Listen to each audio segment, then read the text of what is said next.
Hope you're having a good day today. Thank you for joining me. We are going to be thinking about some of Solomon's Proverbs, looking specifically in Proverbs chapter 3 today. Today's hymn is the hymn, How Shall the Young Secure Their Hearts? How shall the young secure their hearts and guard their lives from sin? Thy word the choicest rules impart to keep the conscience clean. To keep the conscience clean. Second verse, 'Tis like the sun, a heavenly light that guides us all the day, and through the dangers of the night, a lamp to lead our way. The third verse, Thy word is everlasting truth, how pure is every page. That holy book shall guide our youth, and well support our age. Let's look at the passage now. Let me actually pull it up. That is not what we are looking at. Pardon me once again. In Proverbs chapter 3 is where we are today. In Proverbs chapter 3, at verse 1, My son, do not forget my law, but let your heart keep my commands. For length of days and long life and peace they will add to you. Let not mercy and truth forsake you. Bind them around your neck. Write them on the tablet of your heart. And so find favor and high esteem in the sight of God and man. Trust in the Lord with all your heart, and lean not on your own understanding. In all your ways acknowledge him, and he shall direct your paths. Do not be wise in your own eyes. Fear the Lord and depart from evil. It will be health to your flesh and strength to your bones. A little bit later in the account, verse 11, Do not despise, my son, do not despise the chastening of the Lord, nor detest his correction, for whom the Lord loves he corrects, just as a father in whom he delights. Happy is the man who finds wisdom, and the man who gains understanding. Length of days is in her hand, in her right hand, and her left hand riches and honor.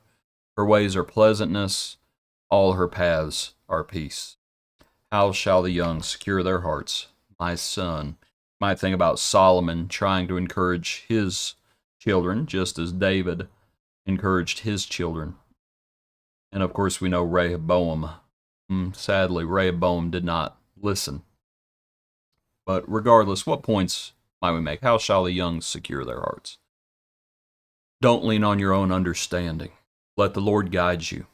It is not within man to direct his own steps. We have to remember who the Lord is. We need to teach our children to recognize the Lord's authority. And let the Lord lead. You see within here, don't be wise in your own eyes. Fear the Lord and depart from evil. And that's what we must do. We must not forsake mercy and truth. Don't lean on your own ideas, on your own opinions. Lean on the Lord. It'll be good for you, he says. It will be health to your flesh and strength to your bones. Length of days and long life and peace they will add to you. It will be a good life. You won't be trying to keep up with the Joneses, running the rat race of life. You won't be thinking that the pastures are greener in other places. You'll learn contentment, godliness with contentment, and that is great gain. It is a better life than what this world provides. And when we do mess up, do not despise the chastening of the Lord. Hebrews is the book that quotes this passage.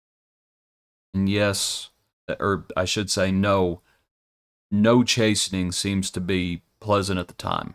It's not joyful at the time. But afterwards it yields the peaceable fruit for those who have been trained by it. And so don't despise the chastening of the Lord. Don't kick against the goads. Lean on the Lord.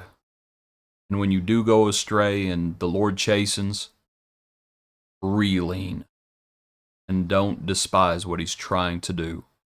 Doing it for your benefit. Thy rod, thy staff, they comfort me. How shall the young secure their hearts? It's the word. It's the word, as the Lord guides. Power of God unto salvation. Appreciate you. Hope you have a good day. Join us tomorrow for another portion of our daily praise.